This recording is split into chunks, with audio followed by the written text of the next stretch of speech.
لا إله إلا الله لا إله إلا الله لا إله إلا الله. Bismillah ar-Rahman ar-Rahim for this particular talk is managing addiction with the help of Islamic meditation. We covered at the least the first two topics in the last presentation.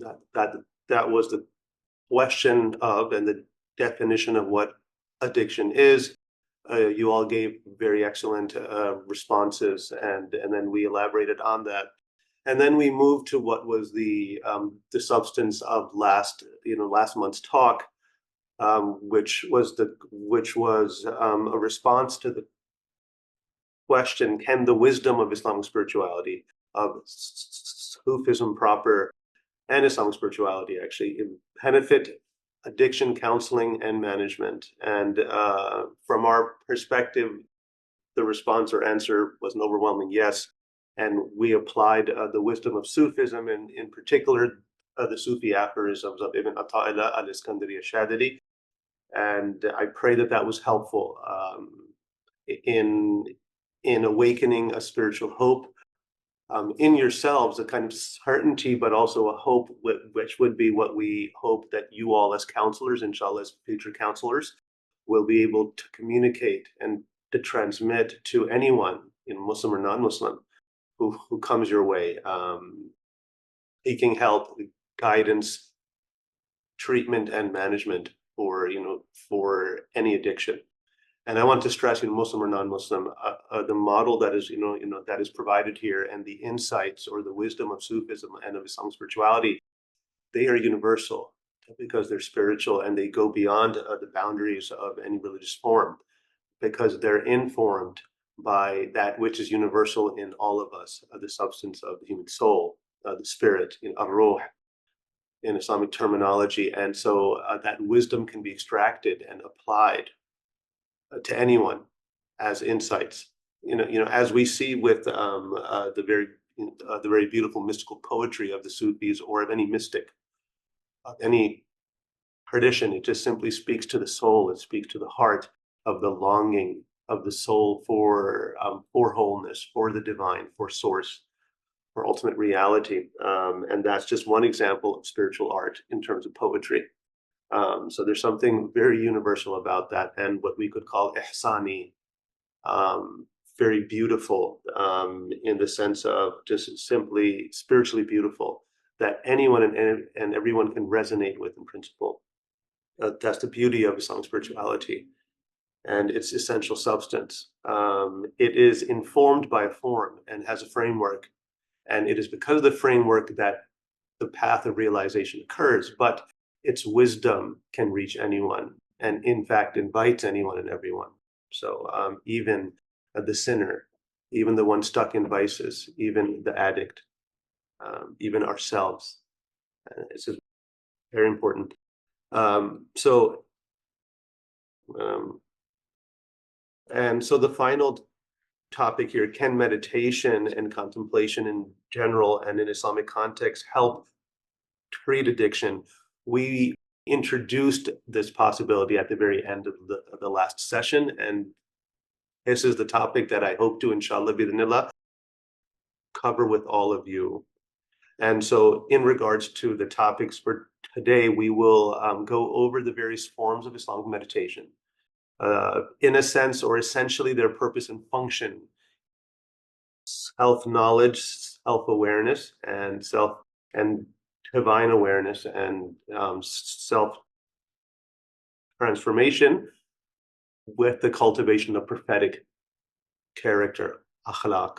Obviously, I will have to summarize that there's a lot that I will be talking about, in that, and that could be a presentation that takes hours. That could take hours. So I kind of, in the limited time that we have, I will do my best to summarize almost in the context of giving you all a crash course on this from my perspective, because I know, mashallah, you all have been learning from other authorities and teachers as well.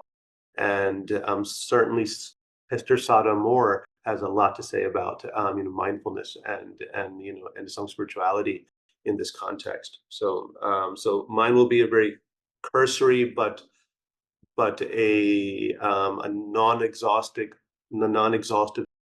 summary of what I would call the foundational practices that are and will and can be helpful in this process of management of addiction and addiction counseling for both the counselor and the client as well, inshallah.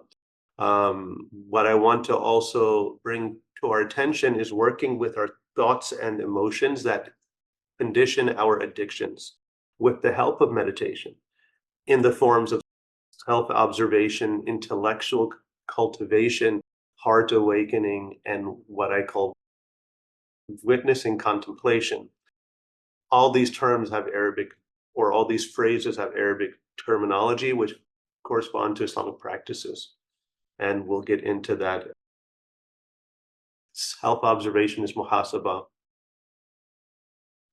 Intellectual cultivation is fiqh. Heart awakening is muraqabah, and witnessing contemplation is mushahada, and we'll get into all of that, inshallah, to some degree.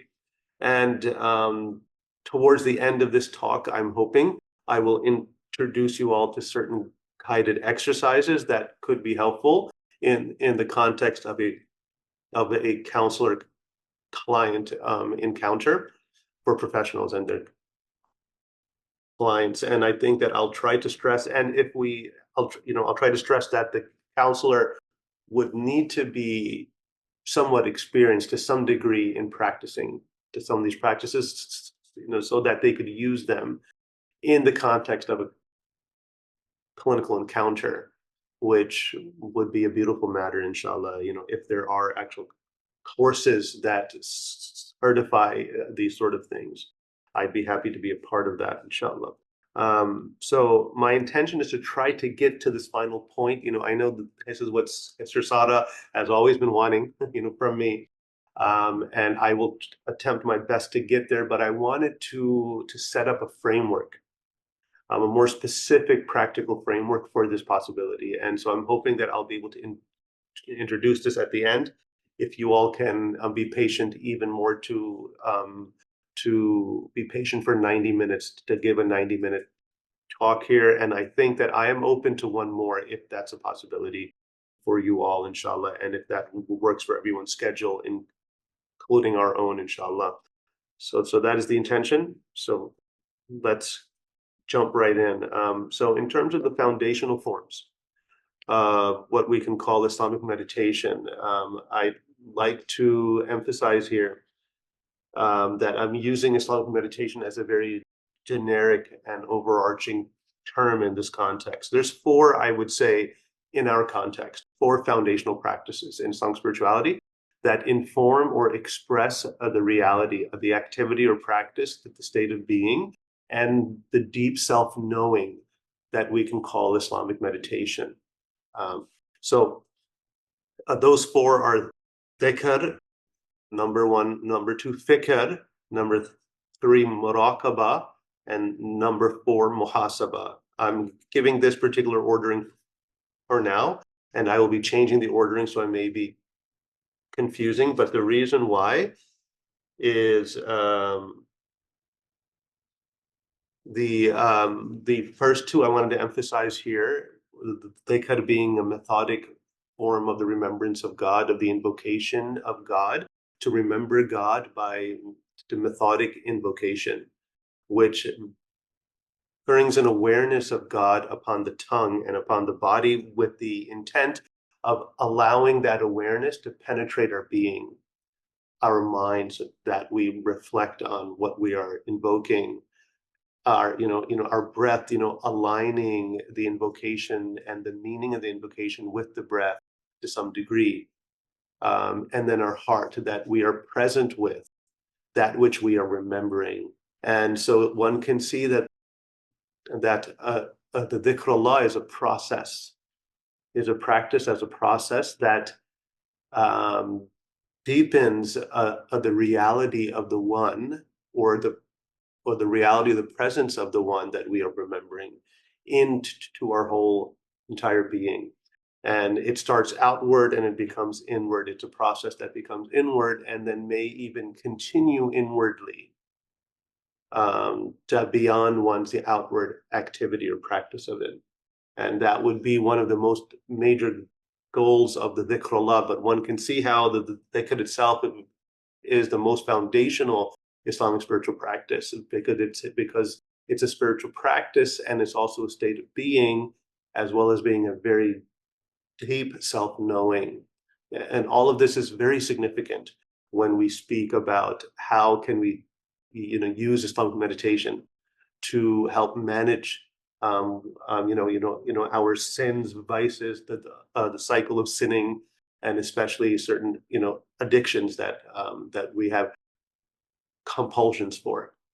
How critically important it is to call upon God, to remember our Maker, and to awaken our spiritual heart so that we verify experientially that we are more than our addictions, that we are more than those thoughts or those feelings that arise in us that couple together to create a cascade of a process that acts itself out as an addiction. The only way to work with this from an Islamic spiritual standpoint is to awaken that which in us is beyond all these things, is beyond, in other words, of the realm, even the tyranny of the nafs. We have to be able to, with the grace of God, awaken that place. And that is the purpose of all of these practices. And so that's an important point to actually make here. So I kind of mentioned in the slide here that this is an objective practice. What I mean by this is that the most sacred object of this practice is Allah subhanahu wa ta'ala, is God. And so God as the sacred object makes this practice of the dhikrullah an objective practice, in a distinction to a subjective practice, which I will get into in this ordering.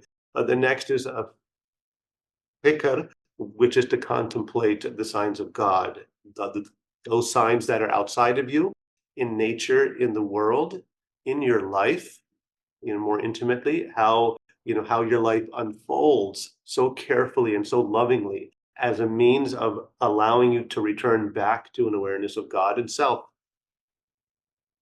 every step of the way, to be able to contemplate the wisdom and the nature and the function of the world in regards to it pointing to, as an ishara, to the creator, and really pointing to a higher purpose, a higher meaning, a profound meaning that's not just higher and beyond us, but is so intimate with us, and thereby turning contemplation inwards also onto the signs of God to within us in our nafs, right? And that there's a Quranic verse that speaks of remembering God in your nafs, in yourself. Here, the nafs is more neutral in terms of your selfhood. Very important. And in this context, and especially in the context of the transformation of the self in regards to managing, addiction, it's the cultivation, the conscious cultivation of certain intellectual thoughts and spiritual attitudes of soul that help, procure this possibility of working with, and becoming sensitive to the thoughts that affect us and that limit us, and the thoughts that actually, anchor us in what is more real and what is more beautiful and what is more wholesome, so that we can hold them as attitudes as we approach and we face and we live live in the world and our, day-to-day life. And I call this also an objective practice, because the object is the goal of the practice. So the object here are important, sacred, spiritual, motivational ideas, inspirational ideas and attitudes. So these are these are objectives or objects that we contemplate to strengthen our mind and our intellect, bringing, again, as Sister Sada Moore had mentioned last time, the importance of intellect in regulating, our impulses, and even its ability to navigate the thinking that is intrusive, in our conditioning for the compulsions that we have. One cannot heal from this process or to reverse it, and we'll get into that, without the activation or the activity of the faculty of intellect. This is impossible. And in regards to, especially because, as I may have mentioned last time, that the hierarchy of the soul in many traditions, including the Greek, philosophical, and the Islamic spiritual, is that in terms of the hierarchy of the psychic faculties of the soul, so you have the intellect, then you have the will, and then you have the affect or the impulse or emotion. When the intellect governs, the will, as in innama amalu bin, that verily actions or the will is governed by intentions or by the intelligence, by an intelligent, conscious intention of things. When we are intentional, when we are mindful, when we are activating and using intellect, and conforming or aligning the will with the intellect, then the feeling follows. The feeling, kind of element, the affect is more naturally aligned like this. But when we allow the impulses and the affect to come on top of the hierarchy, then the hierarchy of the alignment of the faculties becomes corrupted. What is the number one thing that happens in the cycle of addiction? It's the impulse that takes over. So that which is supposed to be at the lowest rung of the hierarchy has usurped its place, or the place of the vizier, according to Imam Ghazali's kind of hierarchy, which is the intellect, has taken over. And when that happens, there's no longer order, there's disorder. And when that occurs, obviously fragmentation of the psyche and of the soul, because it is no longer in its natural fitra'i alignment. And so this, of course, then becomes problematic, because then we are now dictated by our impulses, by the tyranny of the nafs that has co-opted this impulse because it wants that object, whatever it is, so badly in addiction.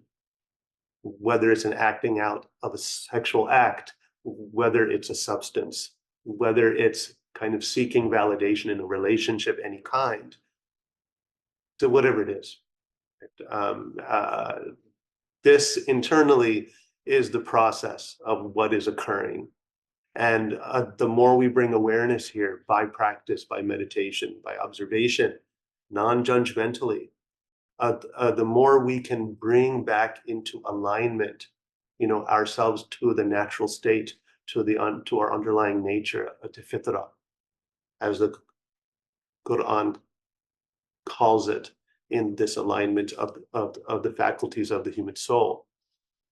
If you'd like, around all of that, one can place the imagination, and how the imagination plays a role on all of these levels in regards to the intellect, the will, and the affect. As I like to say and remind myself, but also my students, that there is not one major sin that you have not imagined before you performed it. So the imagination is very powerful. And likewise, when very beautiful things or activities occur, one has imagined them to some degree. One has to some degree visualized them. But it's interesting how the nafs, consciously and unconsciously, takes over this process of even visualization, imagination, to strengthen the momentum of an impulse, and to convince us, meaning the heart, the spiritual heart, or the center of our being, to perform the act. We'll get into that, inshallah, as the talk goes on. So this is very, very important to understand. So fikr and fikr are objective practices. They have an object in mind and heart that they work with in the practice. The next two practices are what I call subjective practices. They emphasize the subject who is practicing, the practitioner, not just the object of the meditation or of the practice, but actually the subject who is practicing. That's the emphasis. So the first here I write is in muraqabah, which we can translate as watchfulness, which is the literal translation of what in muraqabah is. It comes from actually a name of Allah subhanahu wa ta'ala, al-Raqib, which means the one who lovingly, intimately watches, right? So watchfulness is to have in muraqabah. To have in muraqabah is to have watchfulness of the watchfulness of God upon you. It's a very interesting kind of take that we sit with an intention, and once that's established, we can walk with it. So we can move with it with an orientation, a subjective, internal, inward orientation of attentive awareness, of watchfulness, of awareness of God's awareness of us, which is the emphasis again is the subject. God is not aware of us or watching us from outside of us.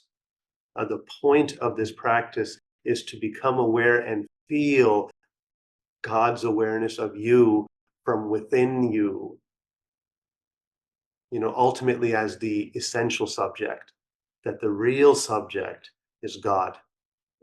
But the starting point of this process is actually our watchfulness. Hence, in muraqabah, if it is even possible, of al-Raqib, subhanahu wa ta'ala. Our muraqabah of al-Raqib, the lovingly watchful, the one who's watching us, who is in a state of watchfulness of us. His watchfulness of us never tires, but as human souls, we tire of focusing on one point over and over and over again. But the secret is when this is internalized more and more inward into the subject with the help of all the other practices and the help of a teacher, the presence of a teacher, and the grace of Allah subhanahu wa ta'ala, and in our context, in the way of the messenger of God, sallallahu alaihi wasallam, inwardly and outwardly, then this focal point of practice, of practicing, transitions from a doing to a state of being. And that is the shift that we seek in a practice like this, so that all other practices reinforce it, and that it reinforces or expresses itself in all practices as a means or mode of sincerity, ikhlas, inshallah. So I hope and so it is. This is a subjective practice in the sense that the emphasis is on now the subject. The focal point is not the object of the meditation, which may be God or a particular attitude or spiritual attitude that we contemplate, right? But the emphasis is the subject who is meditating, and how we turn the energies of attention, taking a step back upon ourselves, and kind of rest there. And when we lose that, we come back. And we feel that sense of awareness, that sense of beingness, that sense of stillness. We discover that it is already present. We feel God's awareness of us that is ever present at the very essence of our soul and heart and being. And if that step is way too powerful, then just stopping at feeling a sense of awareness, of pure awareness. Finally, I write here in this hierarchy, muhasaba, which is very in the literal, is to take oneself to account, to have hisab of oneself, self-accounting. In a contemplative or meditative sense, it is self-observation, to observe the self. Whether that's observation of our actions in a retrospective way, meaning you're looking back at the day as it unfolded, and you look at all the things or the events or the acts, the actions that occurred. The emphasis can be that as we, in our imagination, as we come to a place of stillness, we open our heart and the intellect to observing how the day unfolded, as if we are observing and watching it as we're watching a movie. And then we thank God at the end for all the wonderful and the good things. And we simply seek forgiveness for anything that we feel may have been a mishap or could have been done better without honestly judging ourselves. We forgive because we're using God's scales and what our sense is, but we ask for forgiveness, but we simply ask that God improve or make even more beautiful that which He has already placed beautifulness in. It should be this kind of practice, like the muhasabah. For it, in my opinion, to be very effective in this stage is to be non-judgmental and to really the point being to awaken the observer, the watcher, the witness in all of this, right? Well, one is to witness oneself, and the other is to witness God witnessing you. And they both involve the awakening of the inner witness, of the contemplative witness, right? Which, as I kind of hinted at in an earlier slide, that the goal then is to be in a state of active shahada, which is a heart perception and a heart seeing from the inward to the outward. To be, always, immersed from living from the heart. So this, of course, is a subjective practice. Its ultimate expression is what we can call it goes from self-observation to self-reflection to self-inquiry to even inquiring into the nature, like, in a conscious but also in a natural, in an open way, from a contemplative perspective, in a state of stillness and silence, to contemplate or to inquire into the underlying nature of this subject. Who is the one that knows? What knows in me? What is aware? Who is aware in me? Who is the unseen seer in me?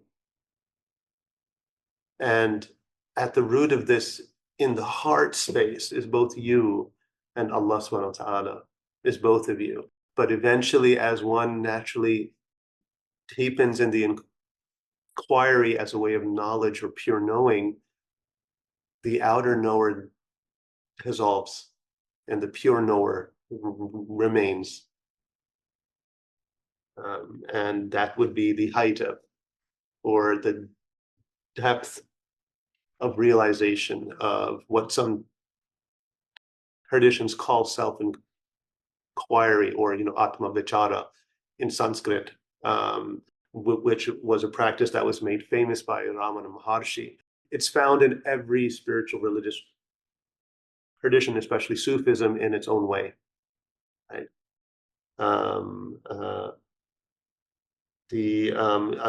To give an example, Ibn Ata'illah al-Iskandari in his book on the treatise on the supreme name, or the invocation of the supreme name, you can find it in English.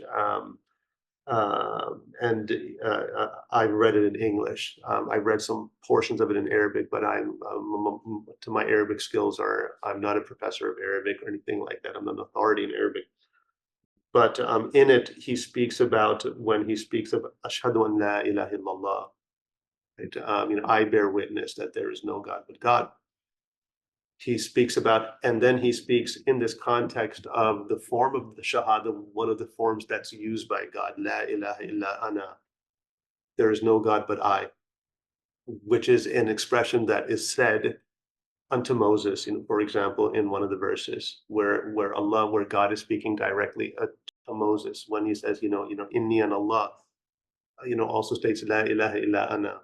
And there's other contexts where Allah says this. So it's a form of the Shahada, La ilaha illa ana. So imagine taking this and contemplating it, that if there is no God but I, and God is saying this, and I presume that I have an I, or my I is the one that's even aware of me, then what is the underlying nature of this I that knows and that is aware? Is it really me, or is this I something else? Right? So Ibn Ata'illah says that the arif, the knower of God, who takes this I and takes this shahada to the root of this of the I, that it will be unveiled to them that this I is Allah subhanahu wa ta'ala, that you will verify by direct experience the reality, in other words, of La ilaha illa ana, that you have no share in this I of ana. Right? It's a very profound. So we have this. It's a very direct approach from the point of view of emphasizing the nature of the subject in any inquiry. Who is it? Who is the one that knows? How do they know? Or just simply, who is the one that knows? Who am I? As it is famously in contemporary spirituality, right? One can say, who is this I? Right? And in the heart space, it's both your particular I and the universal I that goes beyond you. Right? Is it not sufficient for you that Allah is a witness over all things? This part of the verse is said multiple times in the Quran. Let it be sufficient that God is the ultimate witness to within you.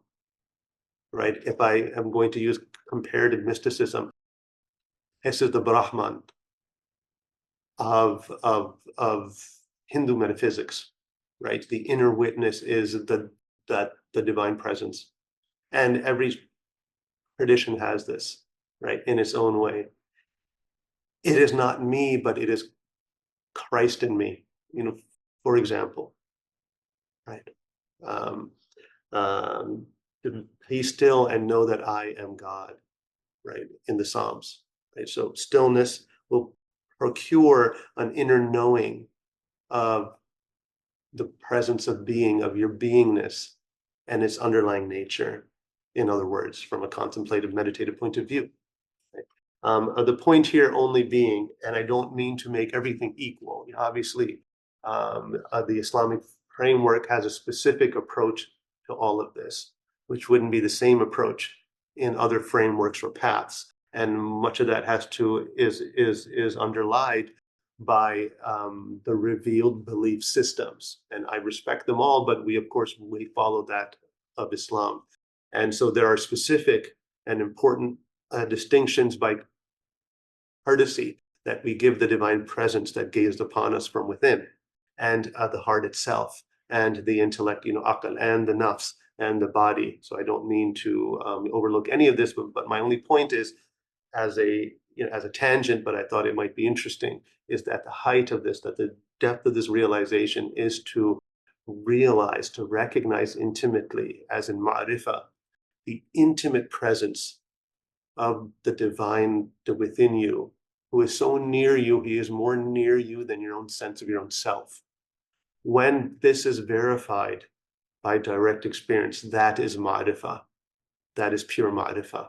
And when this then becomes such a certainty that it is a transformational knowledge and experience that affects one being, meaning there's no coming back, in the sense of utter forgetfulness and negligence. Everyone is weak, every human being. But that opening remains, even if it's rusted here and there. But there's an opening from God. This is what the Sufis call a fath. This is one form or mode of the fath, right?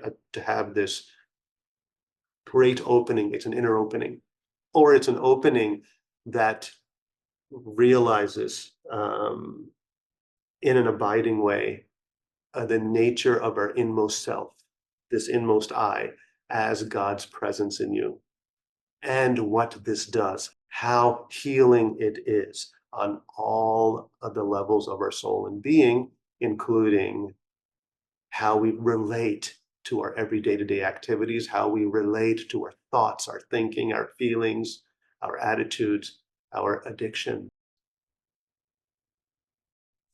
So in my opinion, I would never underestimate the possibility of a spiritual opening like this and a ma'rifah like this that would be transformative even on the level of the soul.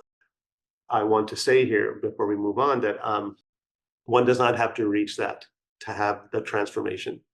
But if one reaches it, then it would be an amazing matter to look at all the things that we do from the eye of this realization and allow simply the light of being to shine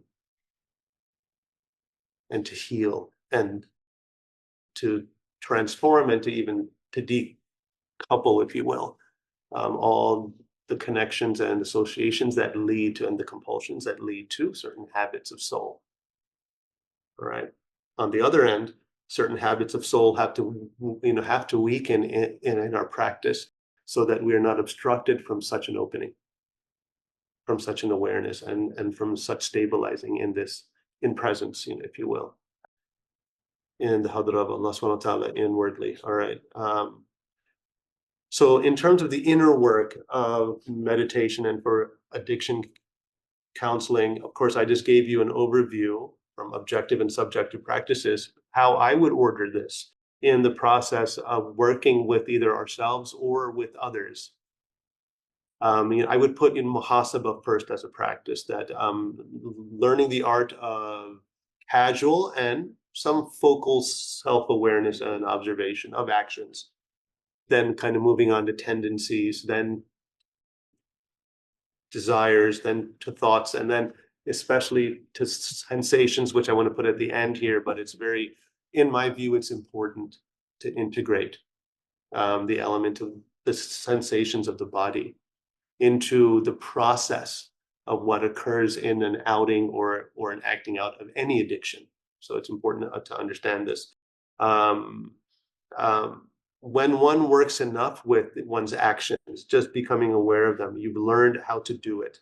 Then one can move on to something more subtle, like your tendencies, that your inclinations that move you to certain things. Then looking more carefully at the desires that arise in you and what are the contexts that make it arise, to observe this retrospectively at the end of the day, but with the intention to be able to awaken the observation, the inner witness, perspectively in the present moment, right? So that we can work with this um, uh, prospectively, right, in the future, downstream, right? And so one can see in principle how this could help us, and I'm going to get into that in another slide from the point of view of song spirituality, and just applying that here. I want to say something about sensations. You might have heard of various contemporary healing treatment modalities that work with the somatic structure and with trauma, especially where the body is involved, in where there is a sensingness, and certain regions of the body that store the experience of trauma. So so the sensations are very important. I would apply this or this insight even to addictions if one is careful, even with kind of sinning in my own direct experience. When over the years, when I was very sensitive to muraqabah and the dhikr of Allah, I was able to feel the movements of nafs, which would be a subtle sensation of movement in the chest or in the body or even in the gut, but oftentimes on the left side, of the chest. These movements then would couple or align with certain thoughts, or it would be a thought or a feeling that would evoke a sensation. If I was able to catch the sensation, I was able to stop the process in my active observation, my mindfulness, my so whatever term you wish to use here. And so just bringing awareness, they're like, okay, right, brought a stop to what was the momentum, unconscious momentum of the conditioning. And here's an example of actually bringing conscious awareness, of the light of awareness, into a process that we were unaware of how the nafs, the lower self, the ego self, co-ops this process and brings the impulse and begins to reshape the hierarchy of intellect, will, and affect with sensations, coupling it with certain thoughts that then we are convinced or we make an excuse with an intellect to act upon will. Right. Very interesting when you look at it like this. So, what mindfulness, even in the contemporary sense, has to offer is this very beautiful practice of sensing of the body and how this can be integrated into the dhikr of Allah. In fact, many spiritual paths and methods in Islam have a subtle sensing of the centers or of the subtleties of the self, the lata'if, which in many ways have various ways to enter them by a subtle sensing, by bringing one's attention to a particular area of the chest, for example. That is an example of sensing, of subtle sensing. Mindfulness sensing is less subtle than that, but is very beautiful because if one can bring awareness there and one then understands or knows how the movement feels, one can catch oneself in that, one awakens out of the process, stops it by awakening out of it and by noticing it, and thereby weakens the momentum of this process. It's just one example. So the muhasaba, very important. The next would be fikr, or kind of engaging the intellect and reflecting on the consequences of our actions, for example. Even reflecting on the reality of death and how we will, leave this realm and the temporary nature of this realm, and not to absolutize how we're feeling or how we're thinking and what we're up to, and to step back from that and see its relativity,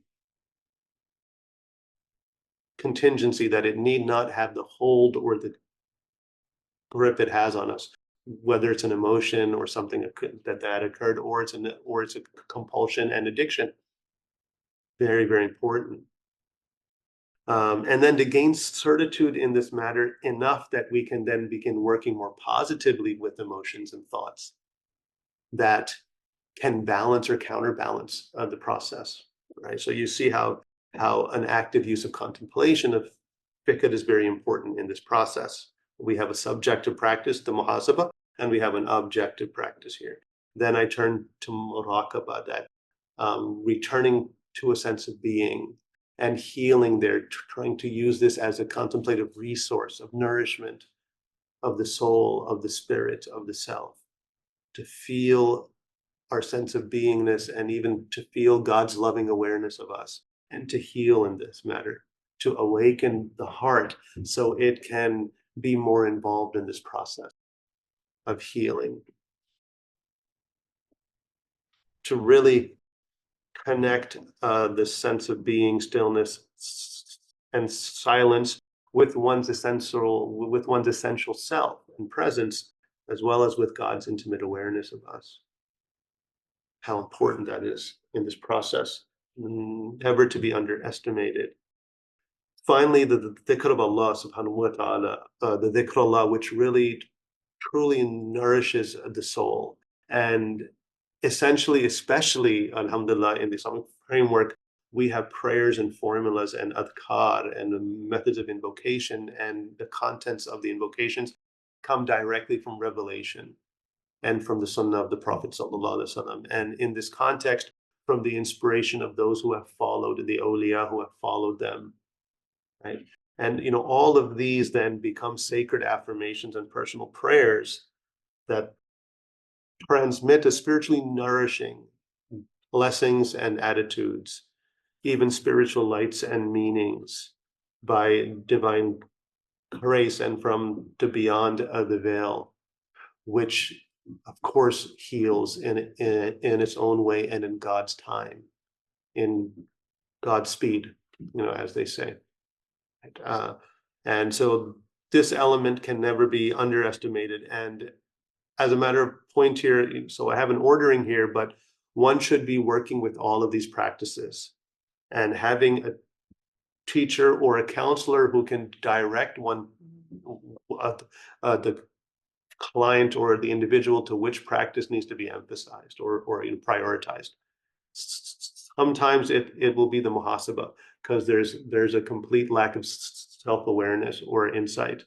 To begin there, to cultivate a sense of observing, so that one awakens to insights or to a recognition of a process or of a pattern of actions or of a pattern that I got angry and wow, then I went into this again. Well, come to think of it, when I get really angry, I go down that route. Or wow, when I'm very lonely, I there's an interesting sensation I feel, and then I feel a shift, and then I'm going to do that. Right? You see that process? One has to awaken by conscious awareness to the process, right? And so the beautiful practice of muhasaba can be applied. Then bringing in a conscious directioning of the mind, strengthening of the mind and making it one pointed in reflecting upon certain attitudes and ideas that help us in this way to reflecting upon how certain acts or their consequences are are adverse for us, that they harm us first and foremost, to reflect again and again and again on this actively until it becomes more certain as a reality in us that it is actually something that I should avoid. If I have certitude that fire is harmful, I will not go towards a fire. And this is a natural instinct in the human soul. But we also learn by direct experience when it's not as obvious, when there's boiling water or a hot pan. We learn from experience that I better not touch this. We've gained certitude in other words, yaqeen, ilmul yaqeen, by ainul yaqeen, by the experience of certainty, right? That this is harmful. That certainty, that yaqeen in whatever form, ilm or ain, right? The knowledge of certainty or the experiential eye of certainty, the taste of certainty, has convinced the soul enough that I should stay away. It's harmful. Tafakkur means, or fikr means to deliberate or to go over and over and over again on a matter until it becomes certain that it becomes an obvious state of soul that yes, I have to avoid this. I have no other choice but to avoid this harm because it's harmful for me.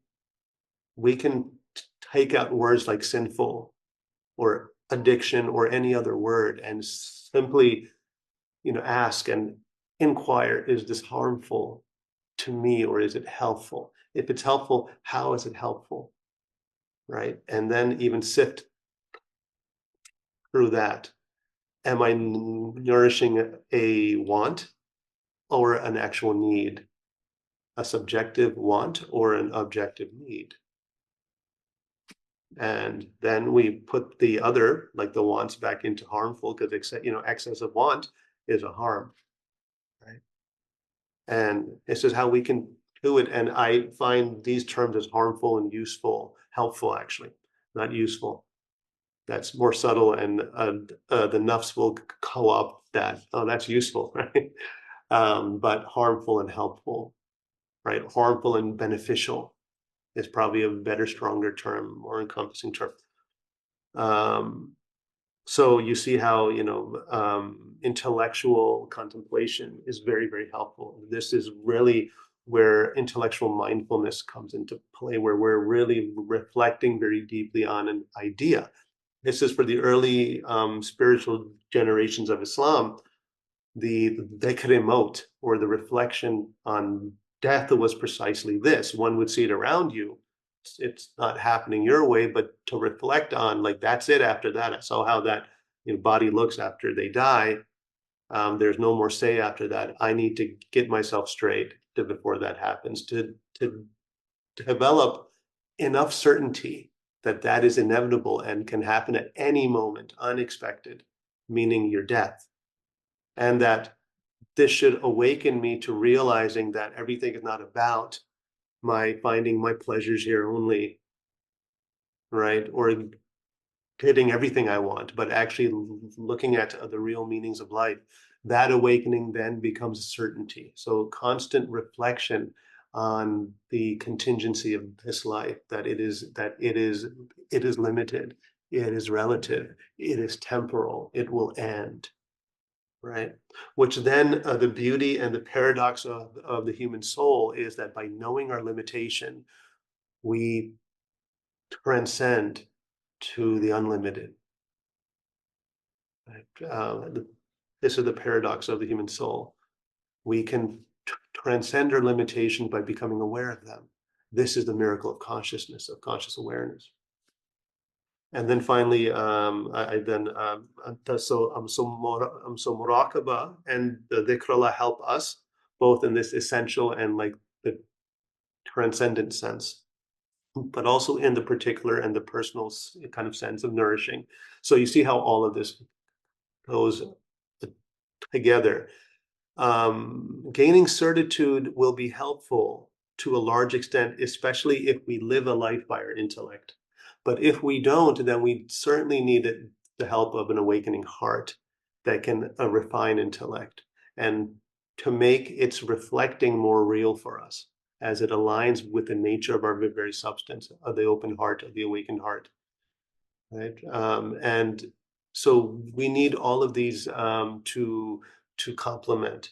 And awakening of the heart may not be sustainable. It may be transient for a few seconds if we do not incorporate the practice of the dhikr of Allah. So you see how all of these are helpful because the dhikr Allah will bring in the lights of the divine blessings and angelic ones in a way that it really nourishes the soul and the heart, that it becomes strong enough to actually awaken and stay awake. Right? So let's move on. Where am I on the time check? Very sorry. Where am I? All right. So that's all I have left. Okay.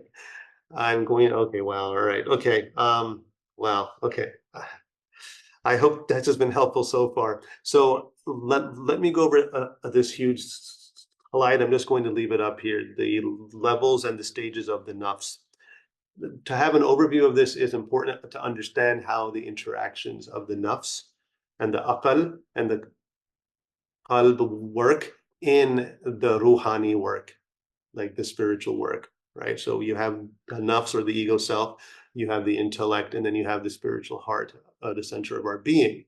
Each level of the nafs is a stage in the development of the human consciousness and where it is residing in its feelings, its emotions, its thinking, and its acting. Very, very important to understand that as you read the definitions on a slide for each level of the nafs. You have the nafs amara, the impulsive commanding self. You can imagine that nafs is fully connected and attached to the impulse that I mentioned and the affect that I mentioned in regards to the hierarchy of the faculties of the soul. By being fully identified there and not with the will or the intellect, it will only think about its impulses. It will try to act them out. It will only consider that.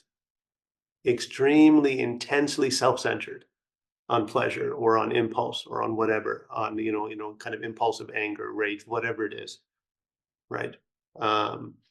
That's the nafs amara. The nafs lawama is the lamenting self, which involves this inverted hierarchy, if you will, the intellect and the emotional heart also, where some of the intellect comes in to recognize that this was harmful. But rather than just functioning and trying to turn us away, if we stay here for way too long, we become we become identified with the lamenting. It was supposed to be a functioning to move us along, right? Right. It's kind of like you feel a burn in your hand, you pull it away. If I lamented on the burn for days, this is so horrible. What would that do? It wouldn't move me away from the experience and to promote healing and just simply moving on, right? It serves as a function more than an identity. This is the problem. So if you want to apply this to clinical psychology, many states of clinical depression are just the overwhelm of the lawami nafs in a conscious and in an unconscious way, where we're stuck in the past in terms of certain emotions and we haven't gone beyond certain events in life. And all of that is sacred. So I don't mean to demean any of that. Everyone has their process. All of it is sacred. But each stage is an awakening to another stage, a more encompassing stage. So then we move to mulhama, when we are inspired by the higher self, by the intellect, by its energies, its powers in contemplation, by the spirit and the heart, by practices, or by an event in life that just awakens us, we become inspired, the inspired self. And here there's more of an integration of the intellect, the emotional heart, and the spiritual heart. So I wanted to make the distinction there. There's an emotional heart, the outer heart, this Hudur, S-A-D-R, in Arabic. Like you have in terms of the heart, the outer heart, the Sadr, S-A-D-R, then you have the inner heart or the Fu'ad. All of this is the qalb itself. The Fu'ad is, and these are all Quranic terminology. So it's amazing that Allah subhanahu wa ta'ala, that God addresses each level of not only the selfhood, but even an element of the selfhood. Right? When the Prophet asks, Alam nashrah laka sadrak, or rather God says that, did we not expand your outer heart? Sayyidina Moses asks for this Rabbi shrah li sadri, speaking of the outer heart. Right? When Allah guides one to Islam, he expands their heart, their outer heart. Right. So this is this is the layering of the emotions of the heart, this outer heart, and then there's an inner pure spiritual heart of the lights and angelic lights and the divine lights that the inner heart as a capacity, as a faculty can witness, as a heart intellect called the fuad, sometimes called lub, the essential core. All Quranic terms, by the way.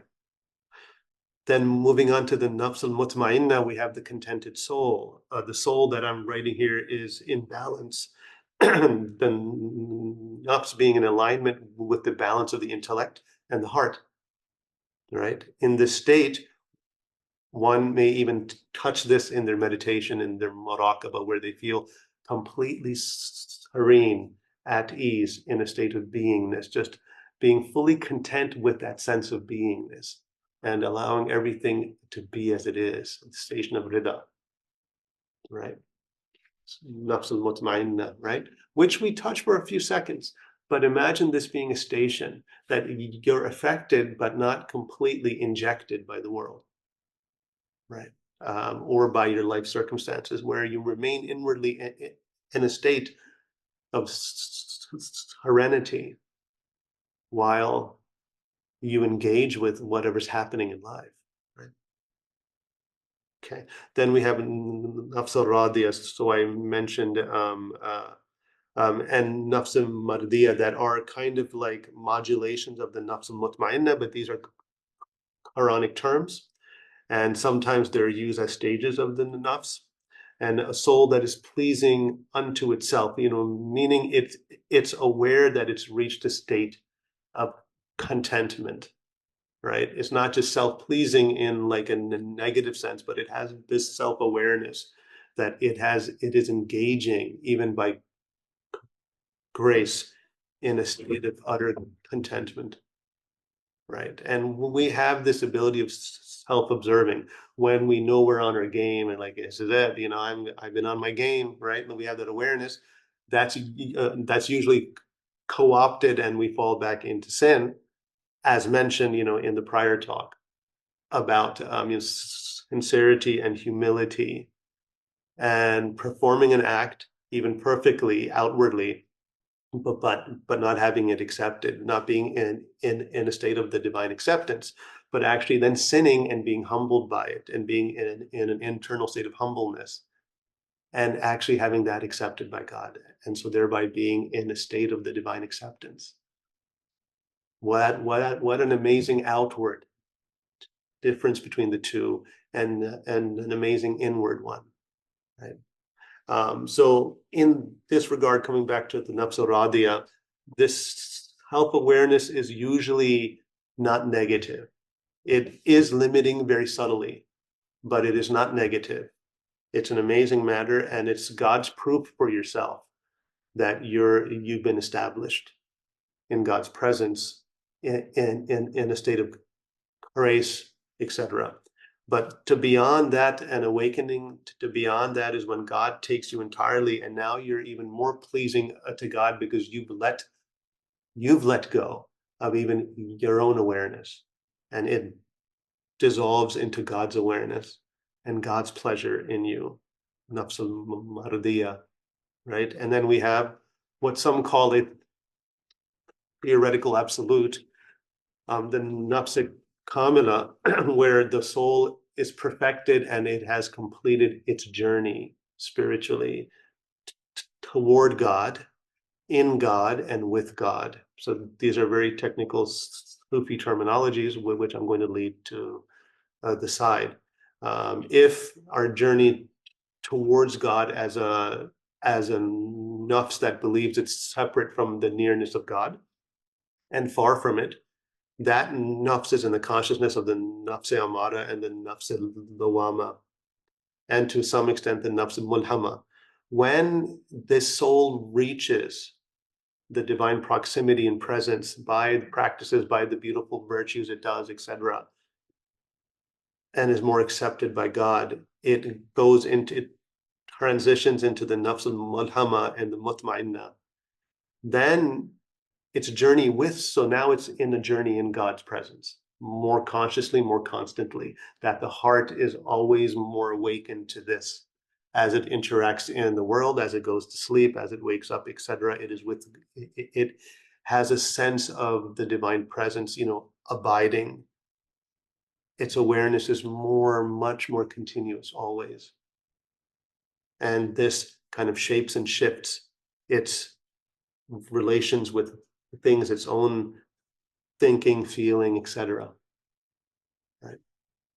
But then finally, we come back into the world as a station in our journey with God back to creation. Sayr ilallah, sayr fillah, sayr billah. Right.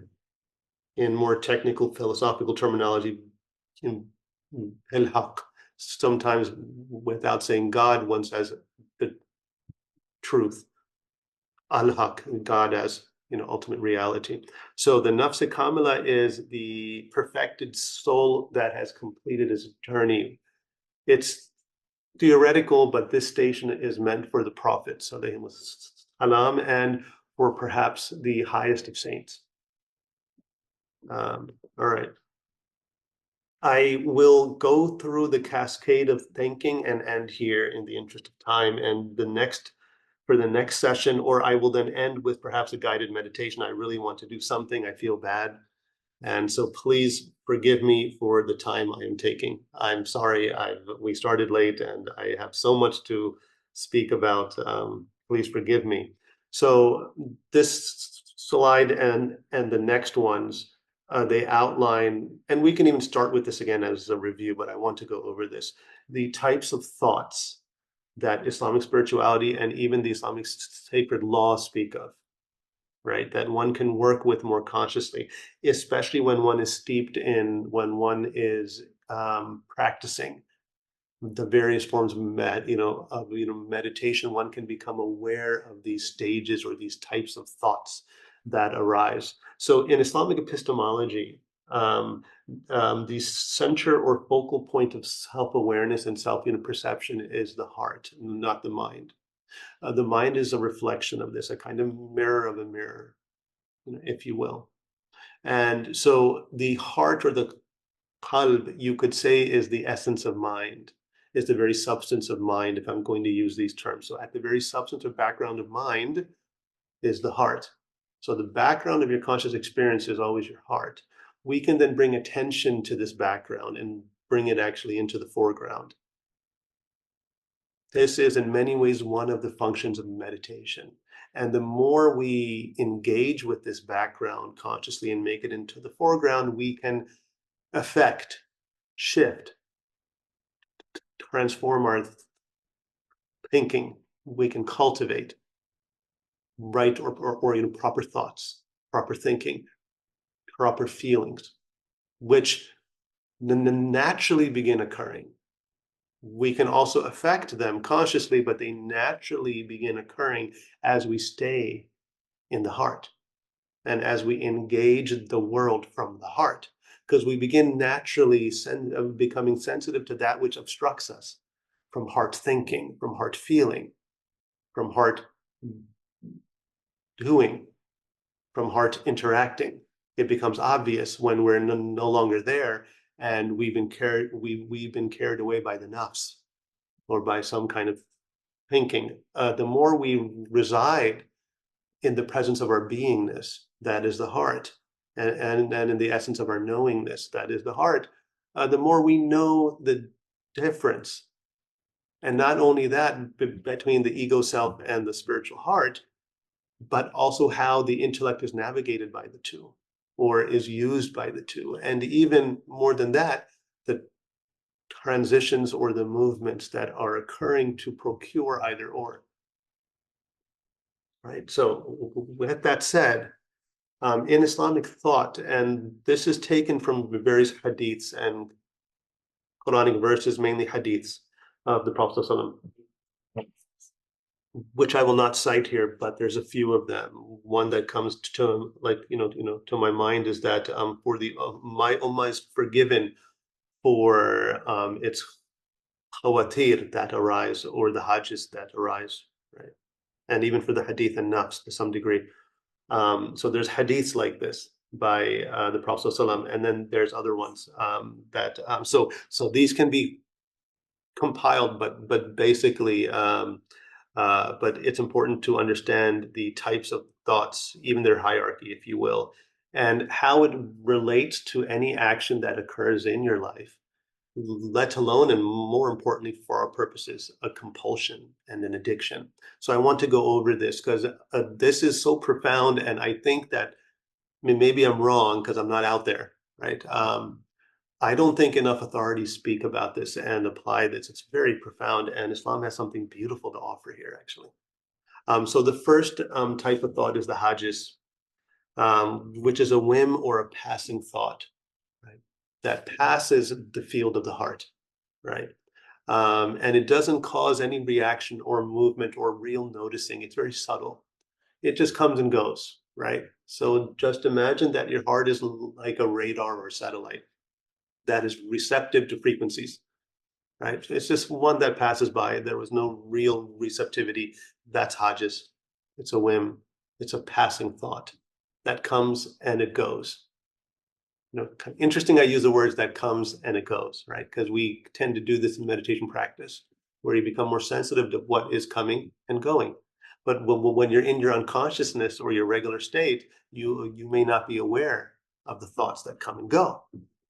In fact, when you try to become aware and conscious, to just be open to any of your thinking or the thoughts that are arising, what usually happens in any exercise is that they stop arising. Right? There's a subtlety in that you have to be in a state of half unconsciousness to be thinking a lot in a passive way. We can constructively, functionally use thinking in a constructive way. That is fikr. That's being in a state of contemplation. Interesting. But many people's usual default is just like, the mind is, you're having a flow of all these thoughts that you're not even interested in. Interesting how that works. Right? So there's something to the heart being a satellite that's just picking up kind of, radio frequencies or waves of thinking, of feeling, of interpreting, right? So hajis is like just a whim that comes and it goes. And if we're at this stage, it's really for the benefit in terms of your relations to your thinking or like rather your thoughts that arise or the thoughts that arise. I don't even want to say your thoughts, the thoughts that arise. Then you're in a very beautiful state of spiritual well-being. and fortune. And there's, of course, no responsibility from the divine side, from our connection to the divine with these kind of thoughts. Then, so beyond the subtle hajis that has practically no momentum at all, and is just, comes and it goes. You have the khatir, or in its plural, hawatir, that you all have heard of this term, I'm sure, in Islamic psychology. This is basically a khatir is basically a whim or passing thought that establishes some kind of presence in the lower self, in the nafs, to without there being any real inclination to the content of the thought, right? And it's here where some of the hadith speak of this, right? That even so, this kind of passing thought, as long as, even if you notice it significantly, but it passes, right? Whether the thought is a good thought, or a bad thought, right?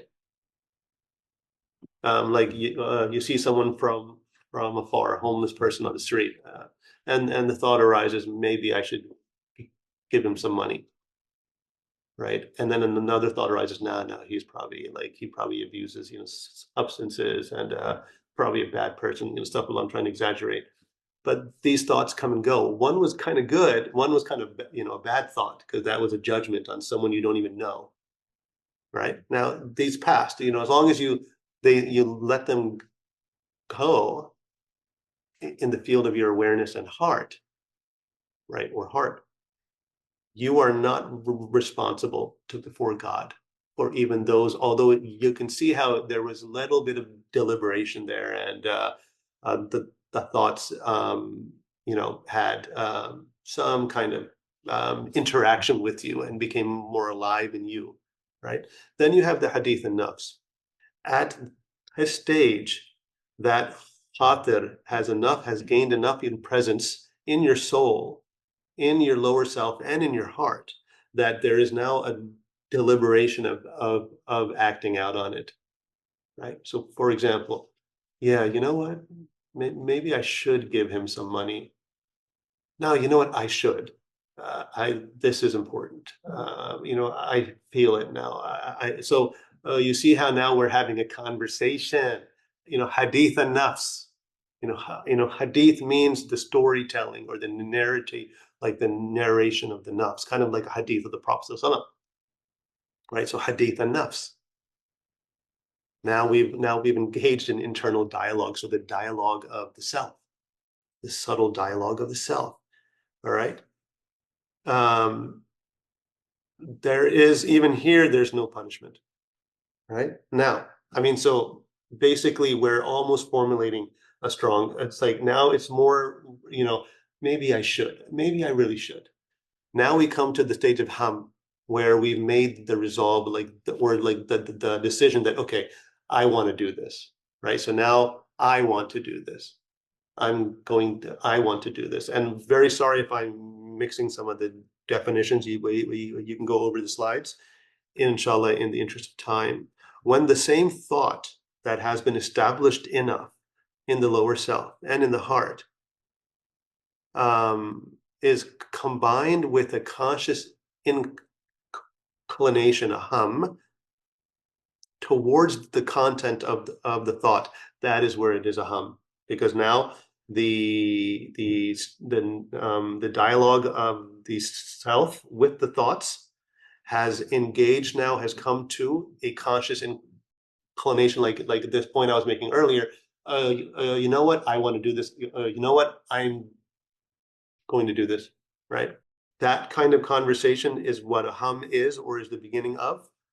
And it is at this particular stage that God, if you do not act upon it and it's a positive intention, God actually, he rewards you, right?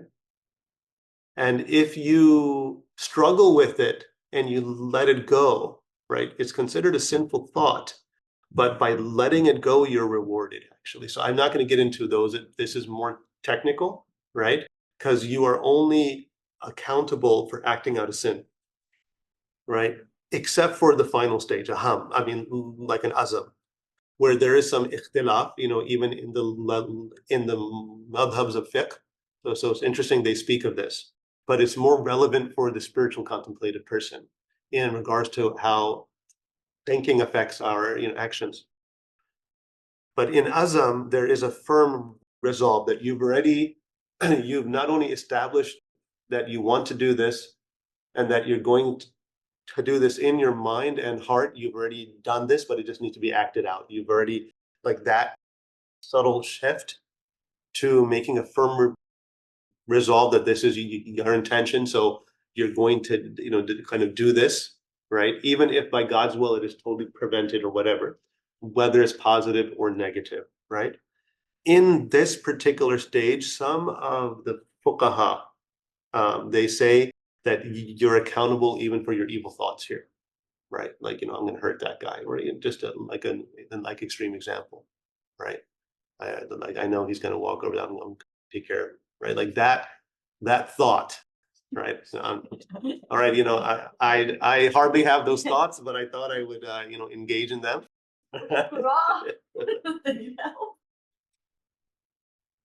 This is not directed towards any student, any thought, or any friend or loved one, or anyone. um, but just maybe perhaps a memory from the teenage years on the basketball court. Like, who do you think he is, man? I'm gonna take him down later. Something like that, right? Um, in the teenage years, I had friends, and we used to play tackle football without any, kind of stuff, right? Whatever you call it. And I remember a few of my friends were like, I don't like that guy. I'm taking him down. Right. So when he gets the ball, I'm not stopping. I'm going for his knees. It's like, dude, you're crazy. But that's azam, right? So that's azam, and that is sinful. Like, that's a violent thought, right? So if we bring in ahimsa and like nonviolence, even in your thinking, whereas the Islamic leveling of the thoughts is actually a little bit more generous. Any violent thought is violence in the older spiritual traditions, actually. And there's spiritual prevalence even in Islamic spirituality for that. And I'll get into that in a few moments. But in Islam, you're only held accountable if you're at this stage of my friend, who, and I'm just reminded of this because I saw him at a party last night. I hadn't seen him in years. He would do this. At some point, I'd be like, hey, dude, you got to stop this, man. You're hurting people, and this is not healthy, for you either, This is not cool. Like, I'm going to have to stand up and we're going to get into a fight if you don't stop this. This is just not cool. It's like, I don't like that guy either, bro.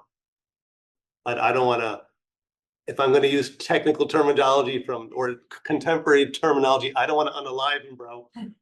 I don't want to unalive him, right? Right. As you guys say, or like the younger generation say now, right? So let's take those thoughts out of our hearts and minds, right? This is just harmful. First, now to that guy, because you just performed that act, but on your own soul, right?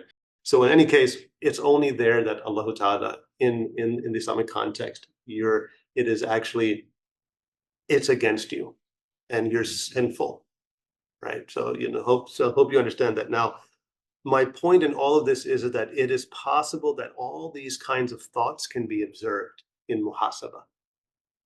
It is possible, but it would also mean a sensitivity to heart opening, to the spiritual heart sense, by practices like the muraqabah and the dhikr.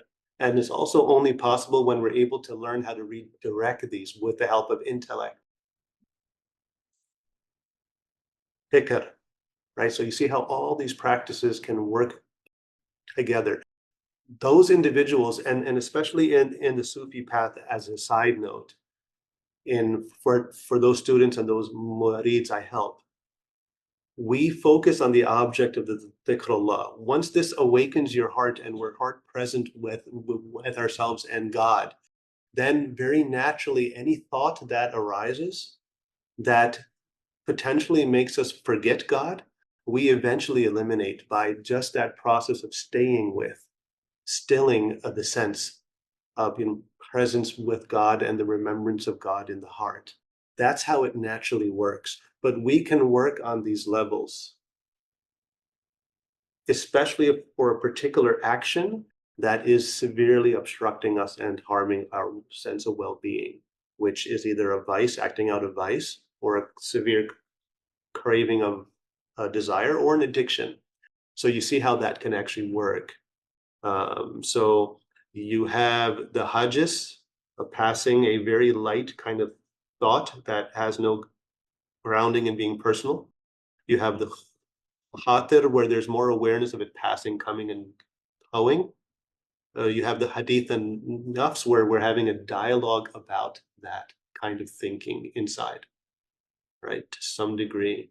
And these first three are technically, by most of the madhabs, you're not accountable for what's occurring there. Then you have a hum, where there's a conscious, more conscious, beyond the dialogue, there's a conscious inclination. It's like, well, I could see myself doing that, to what, like whatever that is, right? That's a hum there, right? That's, we're getting into hum, right? And then azam, right? Where now there's firm resolve. Yeah, I'm going to do this, right? I've made that decision inside. That's a nice way to put it. The decision has been made inside with firm resolve. I'm going to do this.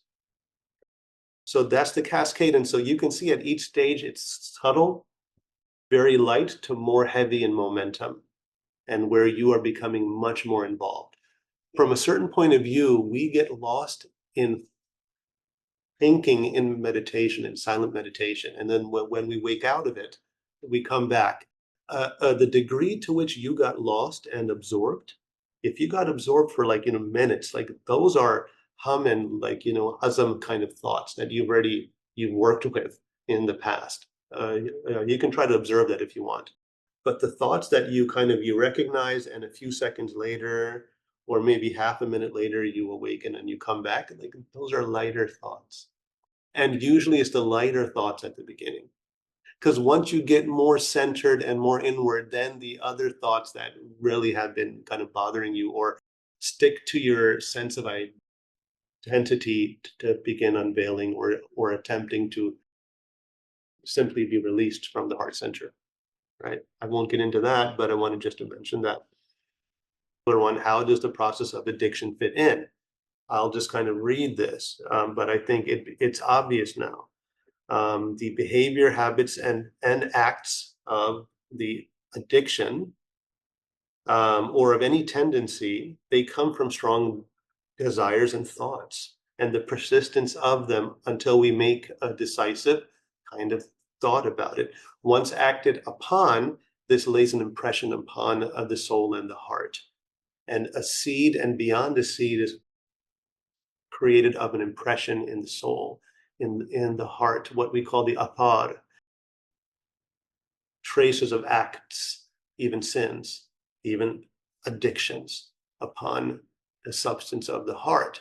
It now is easier to go back to those thoughts. They've been established because they've been not only deliberated on, and a firm resolve has been made, but they've been acted out. Well, when they're acted out, there's a stronger impression.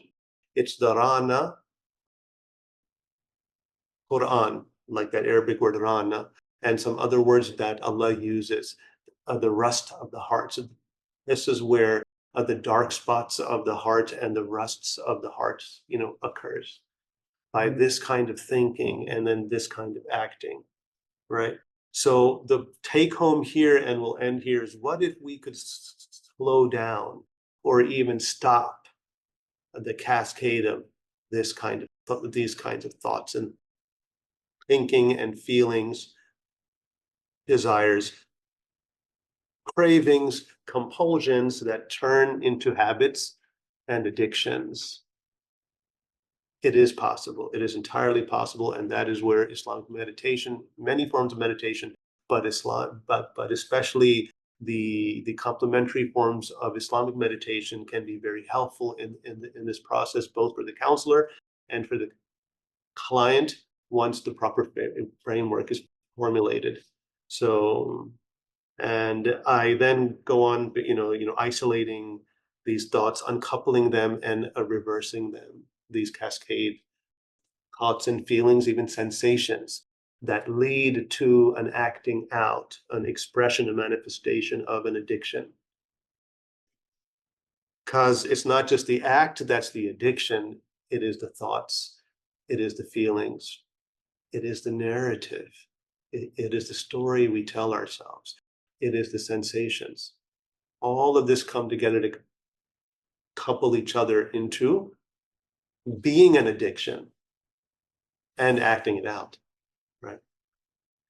So all of these practices, sitting in stillness, in silence, in openness, discovering the sense of the inner witness, are what can to potentially heal this process with the grace of God and someone who is skillful in helping you with the insights and directing you in the practice.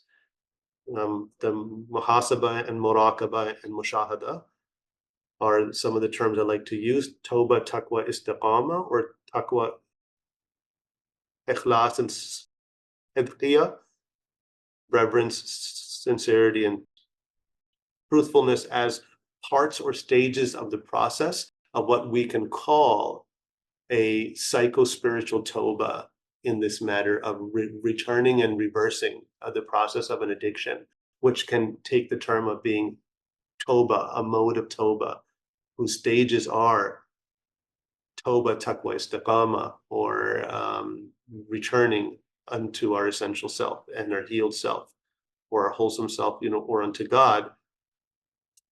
Taqwa in enhancing a sense of self-awareness, self-knowing, and God awareness, and istiqama being steadfast on expressing our real sense of beingness, our healed self in our actions, in our thinking, in our feeling, in our sensing, and in our action. In other words, living from the heart inwardly and outwardly as istiqama, as a means of not just spiritual realization, which is the case, but also personal transformation with any addiction that we have. And so I think I will end here. And since you all already got a silent meditation at the beginning, or maybe not, do we have time for me to do a 5-minute meditation that I call the heart opener? Yes. All right. Thank you. Thank you so much. Alhamdulillah. So I will, I'm going to turn to actually that. And of course, an important point is that a lot of practice and a lot of time is needed. It takes time for the transformation, and we need to stay open to the process. And the process is the goal. That there's no other goal than the process. This is very important to understand. If we carry huge expectations, they will never occur. But if we stay, kind of honorable to the process, and we're open to the process, transformation kind of naturally occurs. Okay. So the heart opener, what some of my teachers who have taught me this have called the heart opener, is verifying by direct experience that you are the witness in presence. So I'm just going to turn to that now. And maybe this slide is working. So, okay, everyone have a seat. We're going to do this for 5 minutes, I promise, and then I'll open the floor and then we can end this, inshallah, to bi'idhnillah. So just everyone feel free to stay seated and relaxed. Bismillah.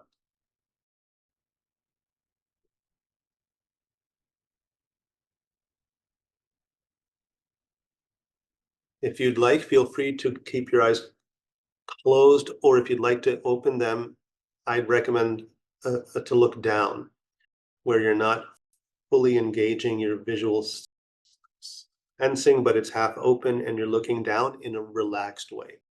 So the key here is to be still and to be silent and to be relaxed. Bismillah.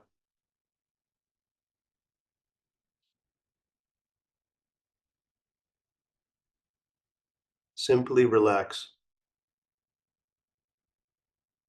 and be present. Have no other expectation. Just be present in a relaxed way. Bismillah.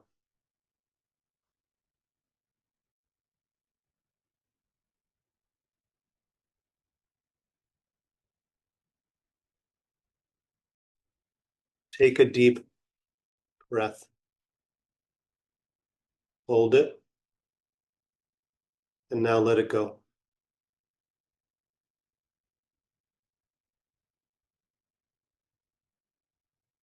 And now one more.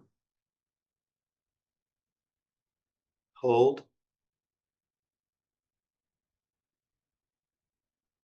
And let go.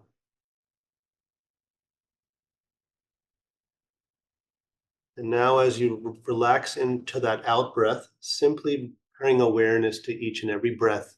So without attempting to control it, simply be present for each and every breath. Bismillah. For the next few minutes.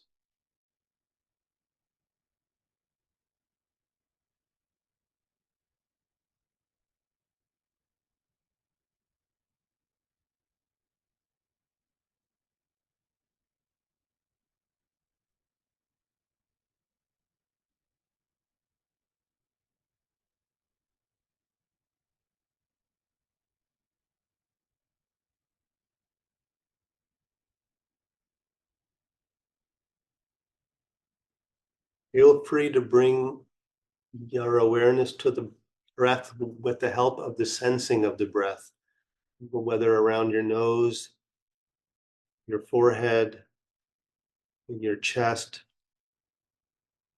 or your abdomen, your stomach. So wherever you'd like to keep and relax your awareness of the sensing of the breath, feel free to stay there as you engage with an awareness, a relaxed awareness of the breath. Bismillah.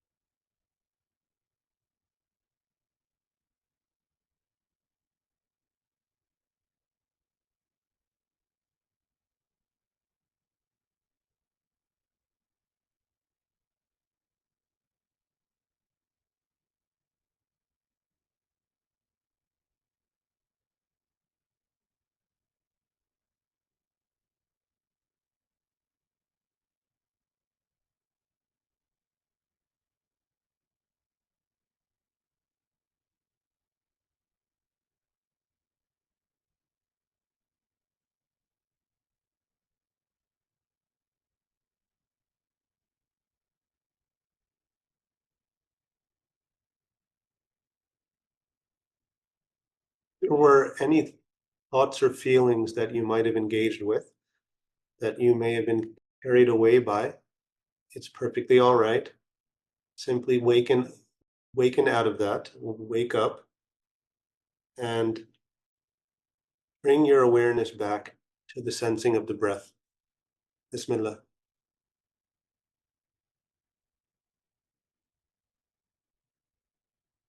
At each in-breath, stay present. At each out-breath, relax into being, into your presence. In-breath, slightly align your spine, slightly straighten it, and feel that you're present. And out-breath, relax the spine a little and the shoulders and the chin and neck. And be present. In-breath, straighten, be present. Out-breath, relax, be present.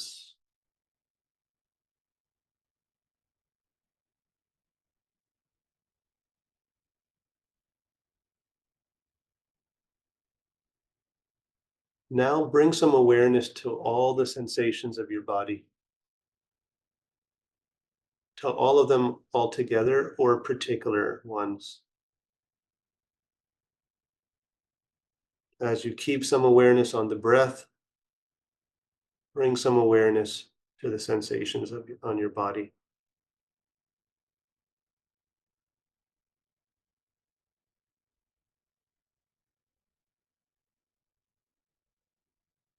Notice how those sensations are moving. They're not fixed in one place only. Notice that they come and they go.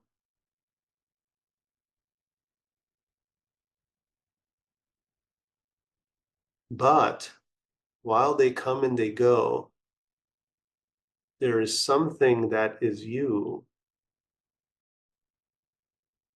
that remains. It is you that remains and that is aware of the coming and the going of the sensations.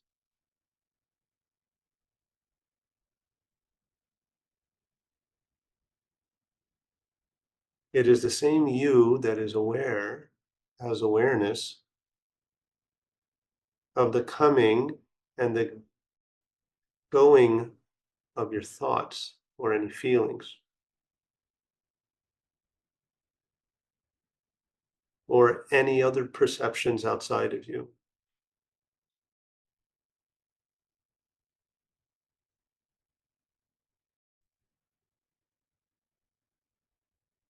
That you that is aware is your presence. And it is always present. It always remains. With each and every breath, simply remain interested in this, your sense of awareness, your sense of presence.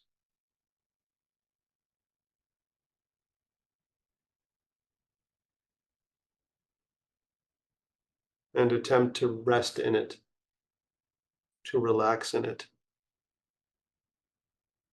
Being more interested in this than anything that arises in it.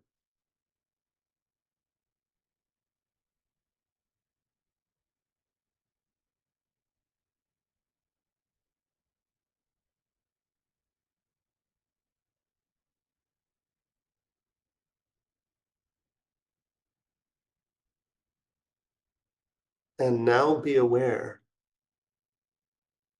that as you are welcoming yourself into your presence,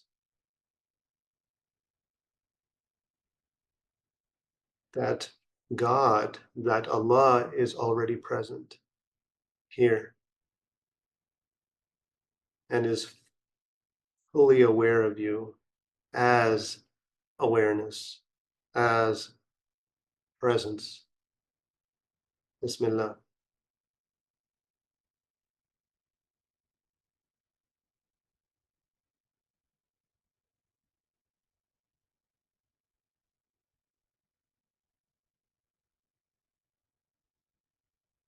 God has always been present here, although we may not have noticed.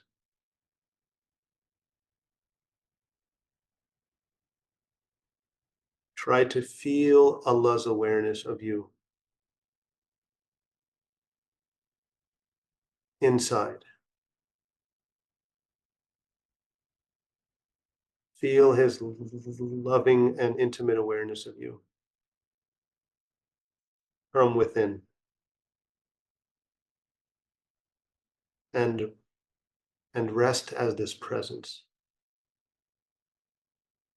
as this all embracing presence.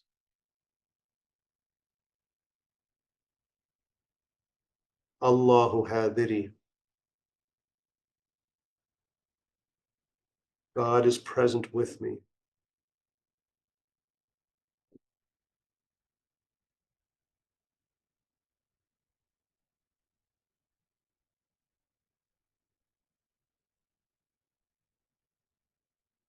Feel free to use the breath to align, anchor, and rest yourself. in the loving presence of Allah.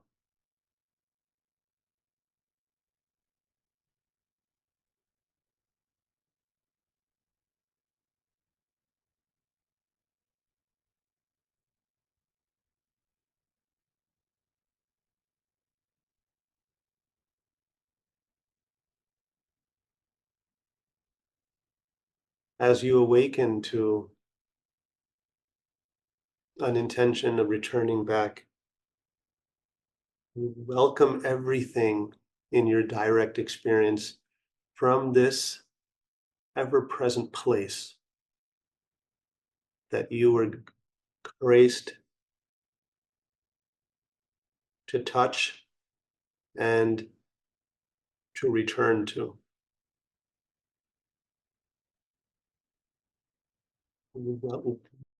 Welcome to the open heart. Intend now to thank Allah by engaging for however long it is possible in a relaxed way with all of your experience from this opened space of the opening of the heart.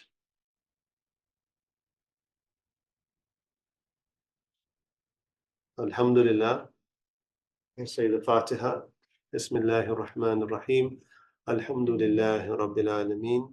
Ar-Rahmanir Rahim. Maliki Yawmiddin.